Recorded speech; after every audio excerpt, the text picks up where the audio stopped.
Welcome to Things My Mother Forgot to Mention. The podcast where we say everything our mothers didn't. I'm Jan, a trauma therapist and author turned rogue storyteller, here to talk openly about the body, aging, and all the, wait, what? Moments of womanhood. And I'm Patty, an online business and tech nerd whose purpose is to elevate the voices of women in our world and who doesn't believe in taboo topics. Things My Mother Forgot to Mention is the podcast for every woman who's ever said, wait, why didn't anyone mention this to me? Join Jan and Patty, two outspoken, curious, outrageous women, as they dive headfirst into a messy, magical, and often WTF realities of aging, health, and quite simply being a woman. From rogue chin hairs and vaginal thinning to mental health, perimenopause, and scalp cancer. Yes, really. Nothing is off limits. It's funny, it's raw, it's real talk your mother definitely skipped. Let's get into it. Hello, Jan. Hey there, Patty. Happy Thursday. Is this Thursday? No, this is Friday. It's Friday, but it'll be released on a Thursday, so we can pretend it's Thursday. Okay, great. Yeah. Happy And Thursday, Friday. I'm good. How are you? I'm recovering from my dental work today, but I'm doing much better. Yeah. I know we had just a few episodes ago had episodes about tooth horror stories, and then you went and were like, hold my beer, Patty. I want to tell you. And then I went and had one. Exactly. You're like, oh, you think that's bad? Oh dear. What a world.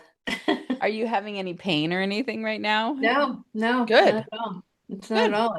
I'm pretty happy about that. So Yeah, that's good because you'd be feeling it by now if you were gonna. So, yeah. yeah, So I understand we're going to talk about divorce and we are. long-term relationships. Yeah, leaving long-term relationships and divorce. We find that people are interested in talking about and hearing about relationship stuff for a Right? good reason, because it's something that a lot of us deal with and cause a lot of joy and excitement and Mhm. pain and heartache. And I don't know the exact statistic, but we were just talking before I hit record. It is pretty much 50% of Yep. marriages One out of every two. end in divorce, which is pretty scary when you're considering getting married or being in a relationship. Mm-hmm. Yep. And when I was a couples counselor and did couples counseling, that's where I got to see just how much after people try to work it, and if they can't get really good help, they really end up just splitting. And Yeah. the place that it hurts the most is the children, and that's always the thing that I felt so sad about for the kids because they're the ones that kind of take the brunt of everything of parents.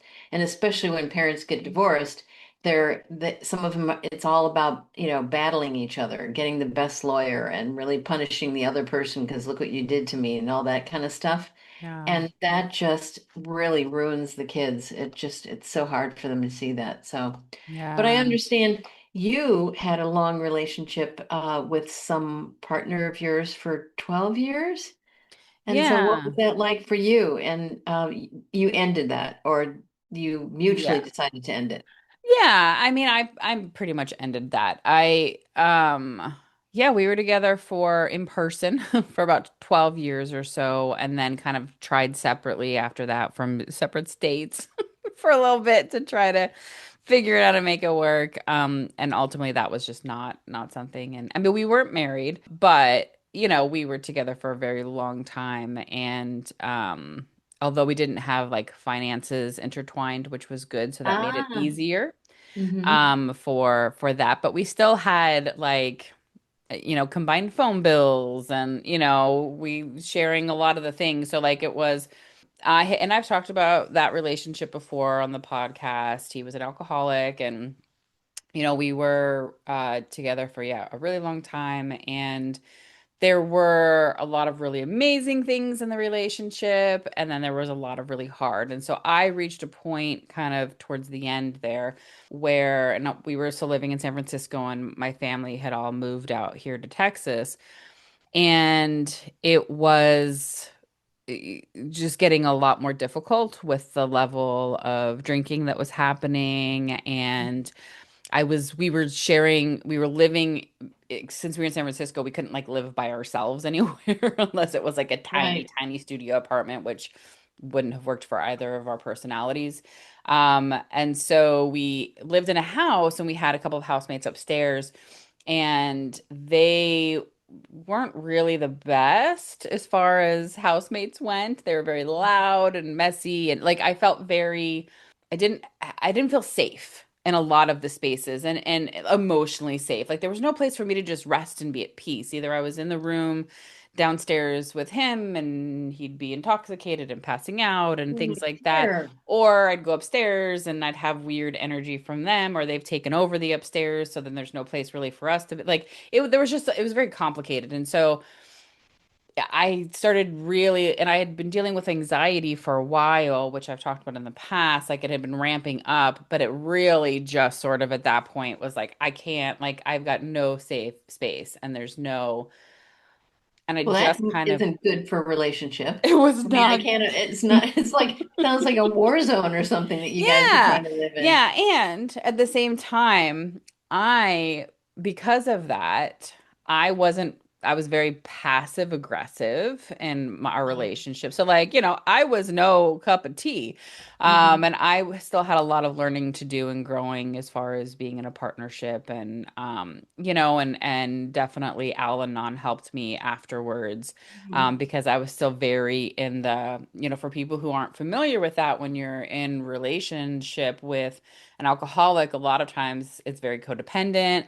And when you're the person who's not addicted, you're trying to manipulate, you're trying Yep. to stop it from Trying to fix it, happening, trying to fix and them. guilt trips and whatever you can possibly do to try to make it stop, because and for me, control has always been a challenge of mine because of my own history. So anyway, it wasn't great for Wow. either of us. And so I reached a point where I kind of went to him and I was like, look, I did an ultimatum and just said, Good. I think I want to leave. I want to go to Texas, which I couldn't believe because I was like, I'm never moving to Texas. But there I was, because I was like, I don't want to do this anymore and be in this space, and I need something different. And so I was like, you need to stop drinking or I'm leaving. And he was like, no, I'm not going to stop drinking.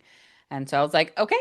And so I got my stuff together Good and, for you, got the Patty. process. And I mean, it took a long time to get there, but, and then right at the end, he was like, oh, no, I'm going to stop. And I was like, well, I've already got like movers booked, and like, it was too late, And so at that point, I was like, still in my codependent, hopeful, I was like, okay, well, we'll try separately from different places. And I also want to say again, like, he was never abusive. He was never any of that. He was sleepy. He was like, he would fall asleep a lot. He He wasn't wasn't a present. mean drunk, is what you're Not saying. at all. Not at all. He never, in general, never said a mean thing to me. Like he was always really loving in that way in the relationship. So, but it had nothing to do with that. It had to do with I wanted a partner and somebody Yeah, present, someone to and show up. Right. yeah, and wasn't dealing with those things. So, it really was just I just needed to get out, get on my own. And so I moved here, and it was the best decision I've ever made.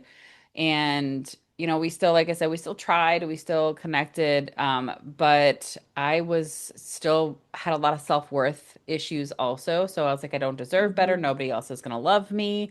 And so I better kind of stay, I should keep trying. And he loves me. He really genuinely loves me. And that was true, but that doesn't matter. Like that, it wasn't about love anymore, it had gone beyond that. And the fact that I like he was a bender drinker, so like there'd be periods where Yeah. he'd be And sober. Hmm. And so then we'd be like, oh, this is amazing. And so I'd get these glimpses of, so it was the potential. There was, all of those sort of aspects of it because I liked him. I Hmm. enjoyed him when he was sober. So it made it harder.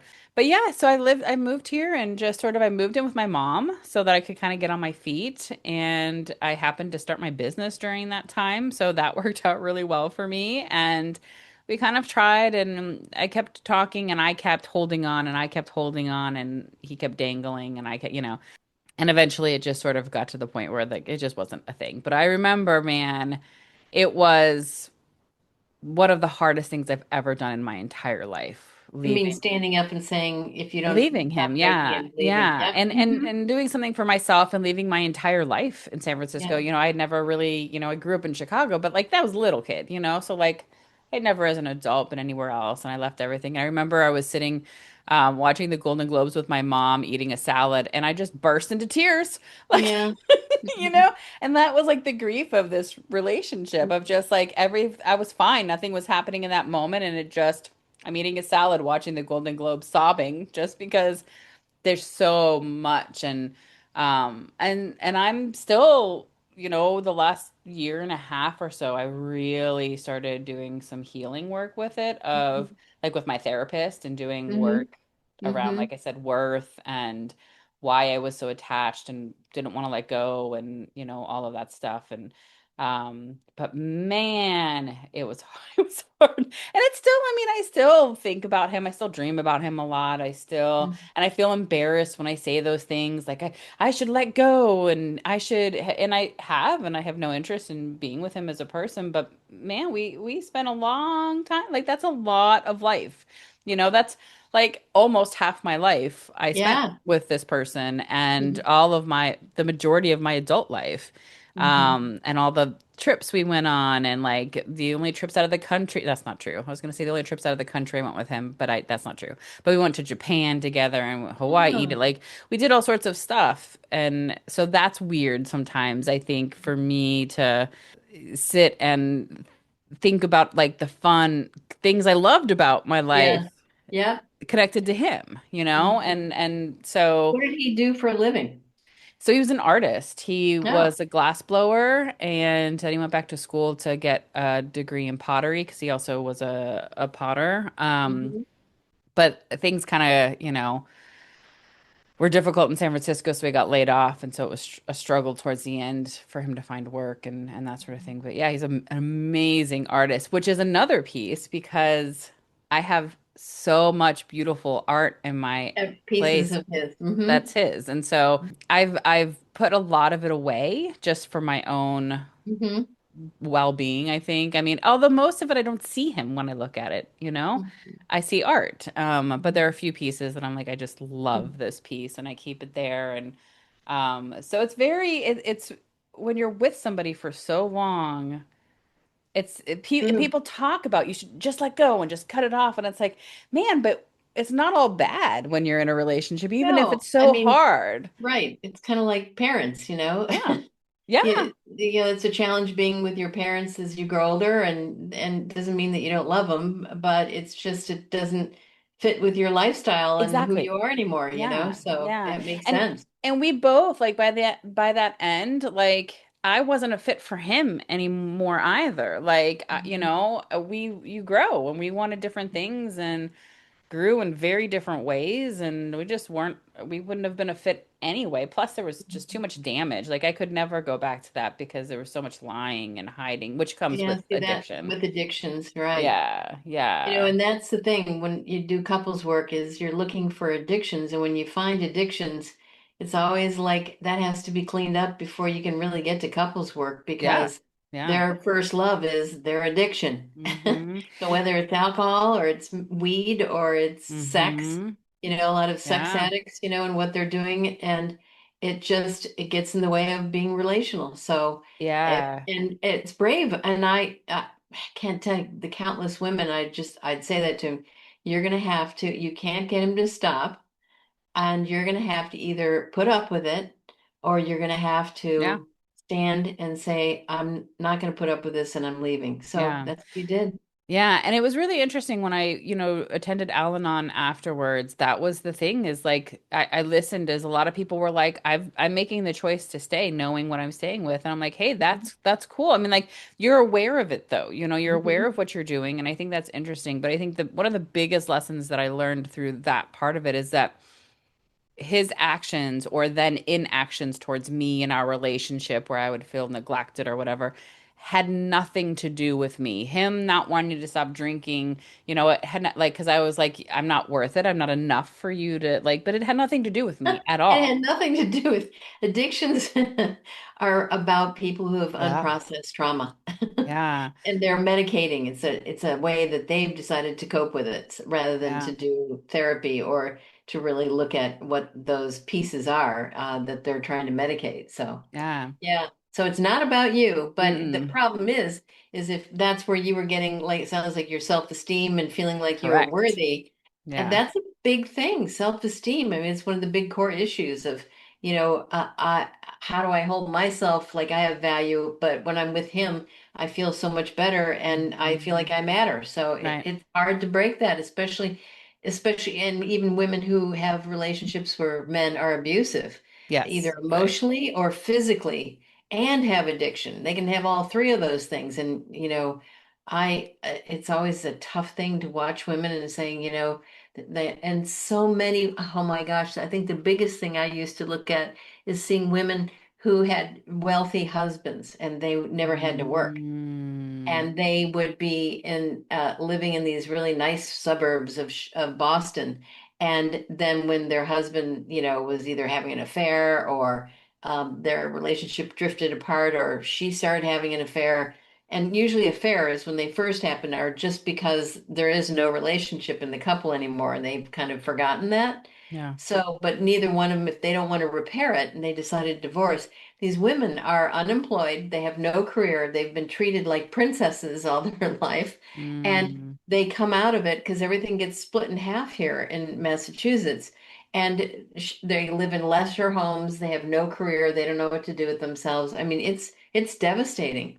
And Wow. that's what I think relationships are about, though, is it's a way of working on yourself, believe it or Yeah. not. Yeah. I agree with that. And I also, I mean, there's a lot of people that talk about like you should heal yourself before you're in a relationship. And I don't think that's the case. I mean, I think that you should be in a solid state at least to be when you to go into a relationship, but you're always going to keep growing as a person. And so I Mhm. don't think either, and there's no finished perfect version of you. And so I don't Mhm. think waiting until that happens. But like I'm in a place kind of after that relationship and looking at dating apps and stuff on and off for the last many years that I'm just like I don't know. Like I've done so much work on myself with my Yeah, therapist and my stuff to be at peace that I'm just at yeah. this point that I'm like, I don't know, man. I don't Well, know. that's what, my mother, my father died when I was 26 and he was only 55. He was very young. So she Yeah. was like 53 and she started dating and met some guy and then she started living with him and he was a drinker and she ended up having to take care of him. And I'm telling you, that's the Mm. problem. And so what you're bringing up a good point here is that if you do your own work, you really the only reason you want to be in a relationship if somebody else is doing their work and Yeah. they're holding their end of it. It's Yeah. that you're not taking care of them, you're not that codependent person like trying to fix them, or you're not doing it just because you're afraid to be alone. Right. You're doing it because there's something shared there where you're both working on yourselves, and that's growth is an important thing, and you come together, Yeah. and that's a hard thing to find. Yes. I hate to tell you, Patty, but Yeah, it's no, not. and I This is know, and out there. I have a friend of mine who once said, and I think she heard it from somewhere. So many of us are sitting here looking for something and the best something in life and everything. But what if you stopped in this moment and said, "This is as good as it's going to get"? Like, what if you knew this was as good as it was going to get? What would you do, and how would you treat your life differently and act differently in your life? And that was really helpful for me because there was sort of this idea in my head that you're supposed to be married, you're supposed to have a partner, you're supposed to. And so I felt sort of like, well, but shouldn't I want that? But I want, if I'm going to be with a person, I want a real companion because Yes, we want to be together. exactly. I want to share my life and my existence and all of that, but not have it be because we need it and we Right, like, right. You have yeah, to be with I them. don't want to play that game, man. Mhm. I really I don't. totally agree. And I think, just from being in this field, you know, that's what I was saying in our meeting earlier this morning, is that if you don't get a couple that has really done their own personal work, Yeah. when they get together, they're kind of a mess. And and then when you add children in there, and then you're a mess, and Yeah. your partner's a mess, and then you have children and they get to be a mess. It's everything gets very dysfunctional, and kids really take the brunt of everything. And Yeah. so when I was first married, I don't know, I had to be out of my mind when I was getting married. And why I thought I had to be married, because I know why it was, because I was involved in this very kind of fundamental Christ church. Mm. And so I was kind of, I guess you'd call that, when I was in college, I was in Campus Crusade for Christ. And Mm. I was really kind of, one of those, pamphlet people in the corner, talking to people. I know it's You shocking. have so many layers, Jan. So I have to say, I was never even sexual before I got married. Hmm. So, I mean, because of the church I belong to. And so I decided that I wanted to get married to this guy, and he was a minister. Oh, And wow. yes, I married a minister. And I was 21 or 22. Oh, wow. That's And young. I remember, Patty, though, walking down the aisle and going, I can't believe I'm doing this. And I remember my sister-in-law the day before, she said, Jan, you can call this off if you want to. And I'm like, oh, everybody's coming. It's like I'm My doing, God. I know. So, so you were, so you're walking down the aisle thinking, I can't believe I'm doing this, in the not like, I can't believe this is happening, but in the, uh-oh, I can't believe I'm doing this Yeah, it was kind of the way. uh-oh. It And was what was definitely it the uh-oh. about that at that moment that made you, that was making you feel like what were the flags or Well, what was I happening? didn't, I was doing it because I thought it was what kind of God wanted me to do. It was more Mm, like out of the directive that this is a holy man, and you're embracing your Christianity, and you're going to have this perfect marriage and blah blah blah. Anyway, but what happened was, of course, we got married and we ended up getting a home, and it was in the suburbs of Chicago. And I ended up getting an interview at TWA Airlines. And when I got my job with TWA, my life took off, mm. literally. Is that funny? Because all of a sudden it was like I was out in the world and traveling everywhere and Mm. meeting all these really great people. And I thought, I can't believe I'm married. This is ridiculous. And Yeah, something else came out, and I decided that there was no way I was going to stay at home, because everybody kept saying, well, when you're having children, right. and you should have children and do, live this little kind of box life from, our church. And I thought, what am I doing? And this is the time I listened to myself. So I was really horrible, because I just basically rented a U-Haul, packed up my house, and drove away and left a letter, which I am not proud of. I am not proud. In fact, I actually want Wow. you to know that if anyone is listening to this and really horrified, I did go back to him maybe 15 years ago and made amends with him, Mm. and Yeah. apologized for just the way in which I treated him. And he apologized for the way he treated me, because he said he was trying to be some big holy mucky muck that I would be in love with. But it Yeah. goes right back down to thinking, when you're getting, all this codependence, or when you marry someone, you think you know what you're getting into. And I was so young and immature. Just, it was unbelievable. So I got divorced. I remember I was married probably only for 3 or 4 years. We had a home together, which we sold, but we, thank God, never had children. Right. I was in no shape to have children. In fact, I was thinking I'm never having kids after I saw what it was like growing up in my family. So, but Yeah. anyway, that's what really sent me on this path to want to figure out how to have good relationships. And that's what I Yeah. spent my time in. That's why I went back and to graduate. Actually, I left the airlines and then I went back to, I was in high tech and then I went back to graduate school. And I wanted to learn what it was like to be very relational and to be healthy and to figure out what is my trauma that keeps getting repeated. Because one of my favorite mentors, of course, as you know, Pia Melody, Hmm. says you always marry what's something that's familiar. Terry Real would say you always marry or get into relationship with what you need to heal. And of Hmm. course, that was kind of my thing. And Yeah. so I didn't get married until I was 37, I think, 36 or 37, the second time around. And that still has been a struggle. It's a Yeah. challenge being in relationship and doing your work and staying on your side and raising kids. It even gets even more Oh, complex yeah, because absolutely. kids, they like eviscerate marriage because take the front center stage. And if you're as a parent are not, working with your own material and understanding what's happening to you, your kids are just a permanent trigger for you all the time Right. and and they get treated really poorly. So the moral of this story is do your own work. Yeah. So so how was he much older than you? Yes, he was. I was like 22 and he was probably like almost 30, like Okay. maybe 8 So I was years. going to say, if he was a minister, he had to have been Mhm. a little bit He went to older than grant, yeah, you. he went to divinity school, right? Hmm.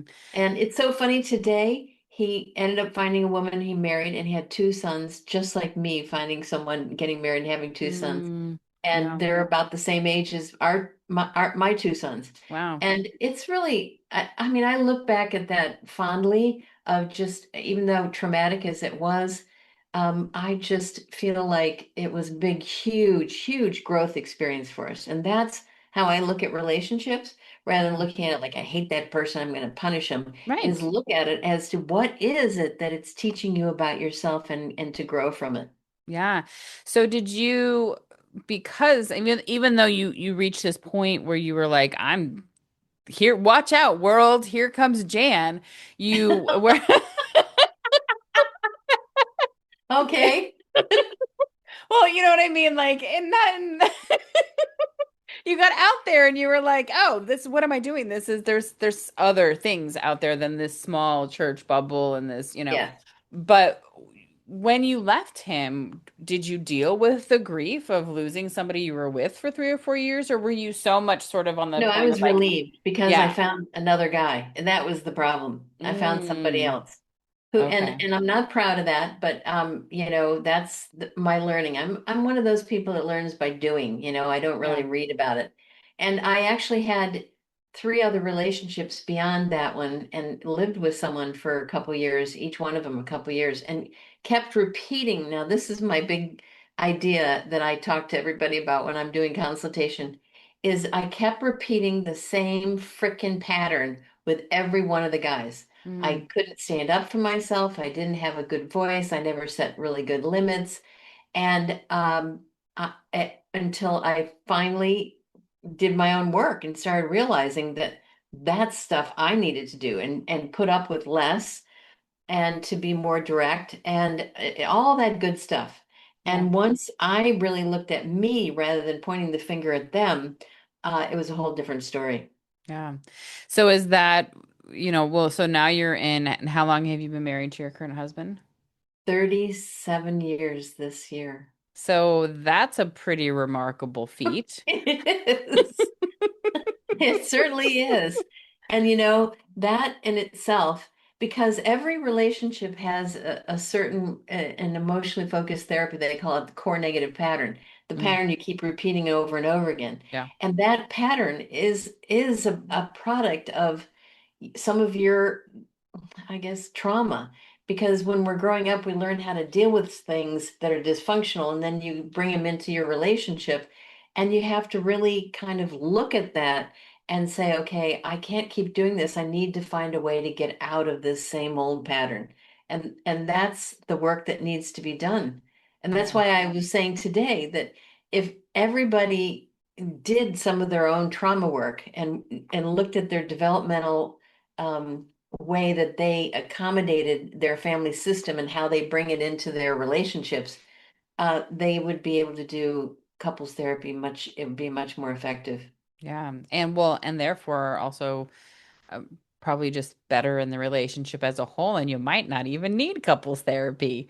Well, it's interesting. Some of the couples model, the theoretical models that are out there for Mhm. people, getting divorced.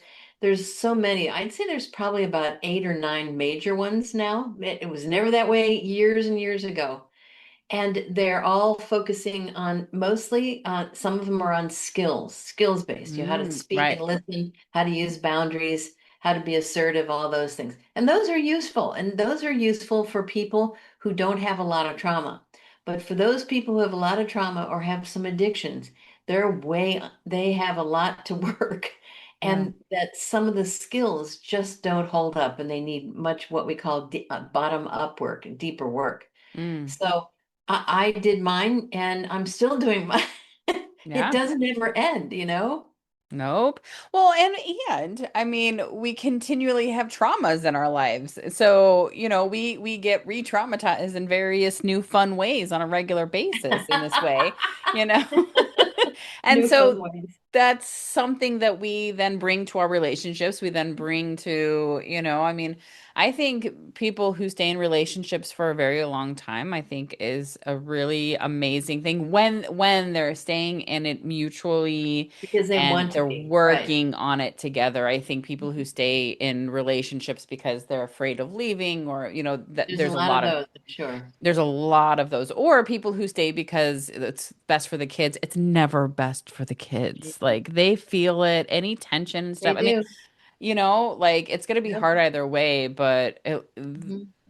I would rather, if I had a child, I would rather them be able to look at me as a potential role model of standing up and boundaries and, doing Mhm. what's happy because you want your children to see you happy. Now, of course, every situation is different. So I can't speak, there are, I'm sure, Mhm. situations where it is best for whatever reasons to stay, but I think to say that generalize that staying for the children is I don't think Yeah, it's a that's not good always the best. You're right.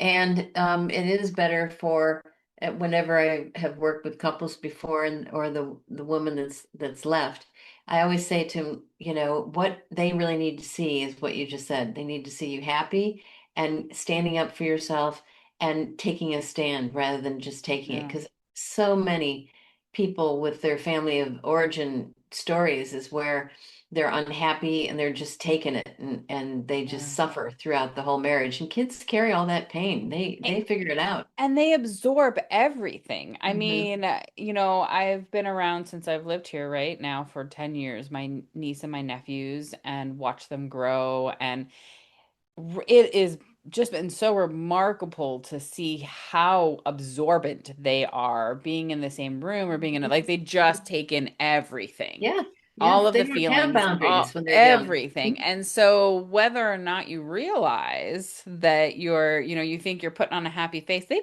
feel that. We're humans. We all feel when people are going through things. And so I Yep. think, yeah, like, and it can feel scary to be alone and on your Yeah. own. And But for women, especially coming out of my age era, yeah. they didn't, some of them were still at home mothers, Oh my my gosh. mom Yeah. My was, mom. Yeah. and your mom, and I wasn't. I worked the whole time, and secretly, I worked because I thought if my marriage doesn't make it, I don't want to be left Right. unemployed, and I want to be able to pull myself out of here and leave. Yeah. That was my thinking. So it was my trap door, my That was my a pretty back door. good guess that this wasn't a marriage that was gonna gonna last. Well, it sounds horrible because you're going into it, but I've been No, known to be the girl with I'm glass half empty well, mostly. but I don't think there's anything wrong with making sure that you are self-sustainable. And Hmm. and same, like you get into a relationship, you don't want to just be like, well, now I'm a what is it? The taken care of. There's a word I can't think of it, but I'm a taken care of person. I don't have Mhm. to, like I don't have to do anything now. Like I can, that's just, I mean, for me, I could never imagine that. And I think that puts you in a position that, and I think for me, because I saw my mom go through that, right? Like Yes. she Yep. was a stay-at-home mom because this was the 80s. And then when she and my father got divorced, it What does she have? was Yep. it yeah, then she was like, "Oh, okay, well Now what? now what?" And now so she had to get a job and she had worked briefly before like they met at her job. Hmm. And so she'd worked very briefly before they got married and then they were married and she was stay-at-home mom. And so now suddenly she had to work and so which meant that as a single mom because he was in prison so he wasn't contributing financially so she was taking care of three children, I having know. never, so as we were Right. kind of talking And about in the and beginning, of course her mental health, oh my taking care of gosh. three kids and Oh not my having God. any money or a career. See, and that's And everything that happened within that, like that was right. trauma for her. Yeah. Yeah. So that's her trauma. And then, so that's probably socioeconomically, Yes. your family wasn't very wealthy. Very, But like I very said, much I worked so. with couples that had so much wealth. They had, two and three homes and they had, like all kinds of wealth, horses and everything. And, and these women think, okay, we're going to get divorced and finally this will be great. And they end up half with everything and they have to take care of themselves and they're with their kids that's even though they have all that the money, they're still struggling. So, Yeah. but I think, if I were to give anyone advice, I'd say please even do some premarital counseling. I think that's a really smart thing. And my actually my advice to my two sons that were just my one son was just married and the other one 2 years ago is that if you're in trouble, get help. There is Yeah. no shame in Mm-mm. getting help. It drives me nuts when people say, "Oh, we would never do that." I'm like, "Why? If you Yeah. can save your marriage, that'll help with your kids. What are you, a nut?" Yeah. I'm thinking, and there are so many new theoretical models that are so effective out there. I don't understand why people still have all this shame associated with going to counseling and Yeah, therapy. I But agree. Yeah. And I would say, when we look at relationships and that sort of thing, I mean, I was lucky in this way to be in the situation I was where we never got married. And that was because he and I both, thankfully, we were always on the same page as not wanting children. And we were both on the same page of like marriage doesn't mean for it didn't mean for us yeah. that we loved each other and that so that wasn't something that we needed and therefore something that we really put any weight on. And Hmm. for me, I always was sort of like to get married and have that paperwork. That's what I would like to do if I'm with somebody when I'm older, so that if something happens, I can be in the Yeah. hospital room for insurance purposes, like things like that. Hmm. But that wasn't something that I felt the need for validating our relationship or Hmm. anything around that. And so I think that us having that and it made it easier logistically for us to then separate when the time came and break up because we weren't all intertwined legally and paperwork wise Hmm. and all of Hmm. that. And so I think also, when we look at relationships, a lot of us get into and stay in relationships because we think it's what we're supposed to do. We're told that you're Right. worth That's something what if I did yeah, you're worth the something first if time. somebody loves you, you're successful if somebody wants to marry you or, whatever, any of those things. And I think I encourage you to challenge that view of yourself if you're finding yourself in that situation because it's not all about that and we've created a society where that's the end all be all is we want to be in a relationship but it's like I'm pretty happy not being in one and Yeah. yeah part of me True. wants companionship and I would love that in a way but at the same time like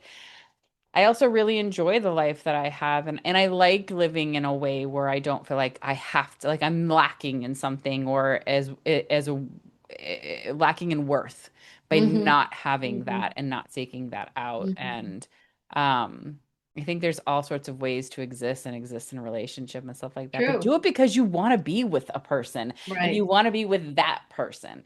I think Hmm. that's the thing. Like, I think though that my husband, I'm gonna be the devil's advocate here for a yeah. minute. My husband used to always say, my son was with his partner who just got married for like 8 years, and now they got married finally. Which is great because it wasn't like they didn't know each other. they'd Yeah. been living together for like 6 of those years. Yeah.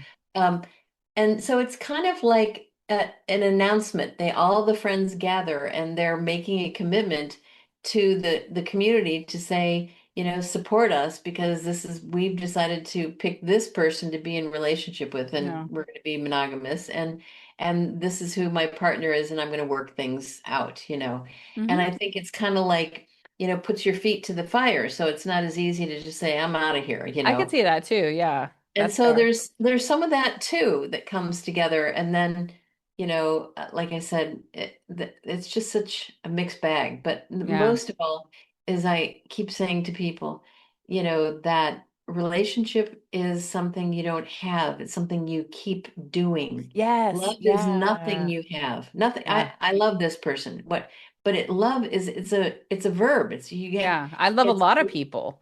yeah, and it's a practice of loving someone all the time Yeah. and what that takes from you. And if you're struggling, get help. And I can't say that enough because people wait. Oh my gosh, people would wait like 15, 20 years and they come in and Yeah. they hate each other and they're resentful and they're sniping at each other and then they get divorced and then they're paying each other back and they're hiring the best lawyer to beat each other up. It's just, oh, it's so ugly. Yeah, and that, I mean, when you're going at it from that perspective, that's coming from hurt. You Oh, know, it's it's not anger, it's coming hurt. from their adolescent self is where it's coming Yeah, at from. that point. Yeah. I love that perspective though, Jan. I think that's a really great point of, I can be a commitment a phobe, so that's fair. You're So I hear what you say as the devil's advocate in that, and I actually really love that perspective of it's true. It's not as easy to walk away, and you're saying like I'm gonna fight for this, and this is a person that I want. So I think let me re-say again in the way that um, marry somebody because you want to be with that person, and not Yeah, because you feel like you should be married. And I think correct. that's what it's about is find the person you want, and that's what a relationship's about is like I want to I want to sometimes shit's gonna suck sometimes because it just is. There's no way like there's sometimes you don't even like your person every once in a while. Like some days you're just Oh, like, of ugh. course, of course. And, But the and good far, far outweigh the bad. And so like know that it's not all roses and sunshine all the yep, time. But yep. man, to work that with somebody, that's pretty amazing. It is amazing. And I think it's like I said, having kids, when I got married the second time, I was 35, 6, I think, and I was 37 Yeah. when I had Luke. But my clock was ticking. Yeah. Yeah. Yeah. And so we got married and moved in together. We'd only been together like 6 months. And then I knew him for like 5 years. But Mm. we got married and boom, I got pregnant right away. And so I didn't really get to know him all that well. And then it got to be about babies. So Yeah. it's a challenge. A relationship, we are born to be attached and to be relational, Yeah. and yet it's very hard to do it well. Yeah. So, Wow. Well, I hope this is helpful to some people yeah, and me too. we always welcome if anybody wants to message us and share their experiences. Love to hear. We love to hear that. If there's anything in particular you want us to talk about, we would love to hear that. And we don't talk about it often also, but we have a little thing that you can leave a message and Right. actually have your voice and share a story or share an experience or share something that this made you feel. You can find that on our website at thingsmymotherforgottomention.com. And it's free. It doesn't cost anything. And you just click a little button and you record a little message, and we could play it for you on the podcast. And, Yeah. so don't be Please join afraid. us. Yeah, join us, share with us. We want to hear. I mean, we like hearing each other and ourselves talk clearly, but we would love to hear from you as well. We like to But hear from other people. yeah, yeah. Well, thank you, Jan. This was Well, great. thank you, Patty. It's great talking to you. I enjoy it. Thanks for listening to the podcast. If you like what you've heard, please share it with friends, subscribe, and leave a review. And remember, information shared on this podcast is not medical advice. If you have a concern about your physical or mental health, please seek support from a professional. If you have a story you'd like to share about things your mother forgot to mention, you can apply to be a guest. We'd also love to hear a quick 90-second thing you've learned in your life. You can find links to both of those over at our website at thingsmymotherforgottomention.com or in the show notes. Thank you.